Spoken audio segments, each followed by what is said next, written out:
யாராவது உங்கள்கிட்ட ஒரு வார்த்தை சொல்லியிருப்பாங்க. அந்த நேரத்தில் அது ஒரு பெரிய பிரச்சனையாக இருந்திருக்காது உங்களுக்கு. ஆனால் வீட்டுக்கு வந்ததுக்கு அப்புறமா நீங்கள் அதை பற்றியே யோசிச்சுட்டு இருப்பீங்க. ஏன் அவர் இந்த வார்த்தையை நமக்கு பயன்படுத்தினார்? அவருக்கு நம்ம மேலே எதுவும் வருத்தம் இருக்கா? இல்லை அவர் நம்மளை சரியாக புரிஞ்சுக்கலையா? இல்லை நான் தான் அவர் எப்பயாச்சும் காயப்படுத்திட்டேனா? அந்த நேரத்தில் நான் வேற ஒரு ஏதாச்சும் பதில் சொல்லியிருக்கணுமோ, இப்படி சொல்லியிருக்கலாமோ, அப்படி சொல்லியிருக்கலாமோன்ட்டு மனசு மீண்டும் மீண்டும் அதையே நினச்சிக்கிட்டு இருக்கோம். மனசில் என்னதான் நடக்குது? இப்படி நினைக்கிறது நல்லதா கெட்டதா? நல்லதுன்னா அது எந்த விதத்தில் நல்லது? கெட்டதுன்னா அது எந்த விதத்தில் கெட்டது? அதுலேருந்து எப்படி நம்ம மீண்டு வர்றது? இதை பற்றி தான் நம்ம இந்த வீடியோவில் பார்க்க இருக்கிறோம். வணக்கம், நான் உங்கள் மு அறவொளி. வாருங்கள் வீடியோக்குள் செல்லலாம். முதலில் ஒரு முக்கியமான விஷயத்தை நம்ம புரிஞ்சுப்போம். ஒரு பிரச்சனையை சிந்திக்கிறது தப்பா அப்படின்னு தவறு கிடையாது. உதாரணத்துக்கு, நாளைக்கு எனக்கு ஒரு முக்கியமான வேலை இருக்கு, அந்த வேலையை நான் சரியாக செய்யணும், எந்த தவறும் நேர்ந்து விடக்கூடாது அப்படின்னா நான் அதை பற்றி நிறைய யோசிப்பேன். இது தப்பு கிடையாது. இது ப்ராப்ளம் சால்விங் அப்படின்னு சொல்லுவாங்க, சிந்திக்கிறது அப்படின்னு அதை வச்சுங்க. அதே இந்த பக்கம் இப்போ முதல்ல சொன்ன உதாரணம் மாரி, இவர் ஏன் என்ன அப்படி சொன்னார், நான் என்ன தப்பு பண்ணேன், எனக்கு மட்டும் ஏன் அப்படிலாம் நடக்குது, இந்த வியாதி எனக்கு மட்டும் ஏன் வந்துச்சு, நான் யாருக்கும் துரோகம் செய்யலையே, இது மாதிரி எண்ணங்கள் மீண்டும் மீண்டும் வந்ததுன்னு வச்சுங்களேன்.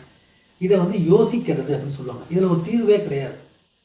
நம்ம திரும்ப திரும்ப யோசிச்சுட்டே இருப்போம். இதை தான் நம்ம யோசிக்கிறதுங்கிறோம். சிந்திக்கிறது என்பது தீர்வு நோக்கி சிந்திக்கிறது, யோசிக்கிறதுங்கிறது திரும்ப திரும்ப ஒரு விஷயத்தை நினைக்கிறது. அதில் எந்த ஒரு தீர்வும் நமக்கு கிடைக்க போகிறது கிடையாது. இது மாதிரி திரும்ப திரும்ப வர்ற எதிர்மறை எண்ணங்களை ரெப்பிடேட்டிவ் நெகட்டிவ் திங்கிங் அப்படின்னு சொல்லுவாங்க. அதில் பல வகைகள் இருக்குது.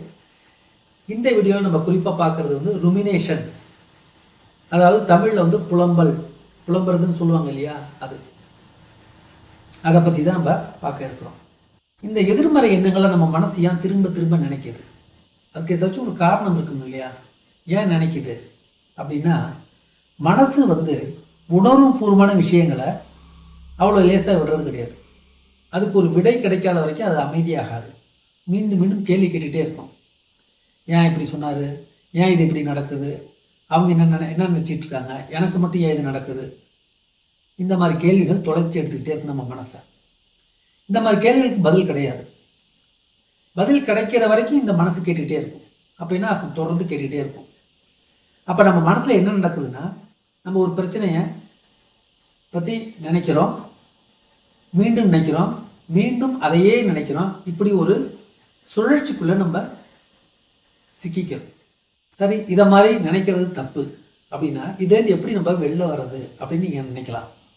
ரொம்ப சிம்பிள். அடுத்த முறை உங்களுக்கு இதே மாதிரி ஏதாச்சும் ஒரு எண்ணங்களை நீங்கள் சிக்கிற மாதிரி இருந்தீங்கன்னா உடனே அதை வரக்கூடாது அப்படின்லாம் தடுக்காதீங்க. வரட்டும், நீங்கள் அதை கவனிங்க.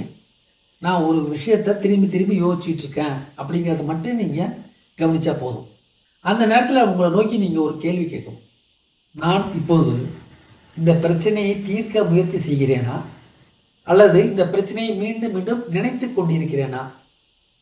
இந்த ரெண்டுத்துக்கும் ரொம்ப பெரிய வித்தியாசம் இருக்குது. பிரச்சனையை தீர்க்கிறதுங்கிறது ப்ராப்ளம் சால்விங்.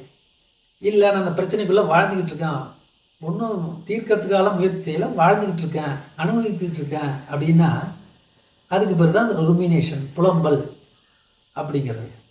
அப்புறம் இந்த பிரச்சனையை சரி செய்ய என்னோட பங்களிப்பு எதுவும் தேவைப்படுதா அப்படின்னு யோசிங்க.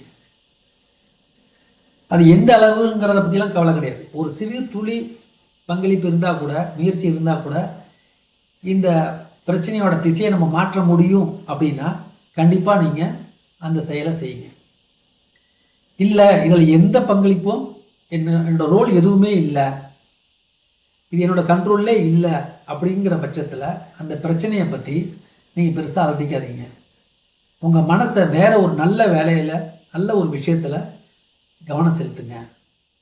மீண்டும் சொல்கிறேன், இது மாதிரி எண்ணங்கள் தொடர்ச்சியாக உங்களுக்கு வந்துக்கிட்டே இருக்கிறப்போ நீங்கள் கேட்க வேண்டியதெல்லாம், நான் பிரச்சனையை தீர்க்க முயற்சி செய்கிறேனா, அல்லது அந்த பிரச்சனையை எண்ணி அதற்குள்ளே வாழ்ந்து கொண்டிருக்கிறேனா, அல்லது இந்த பிரச்சனையை அனுபவித்து கொண்டிருக்கிறேனா என்பதை மட்டும் கேட்டால் போதும்.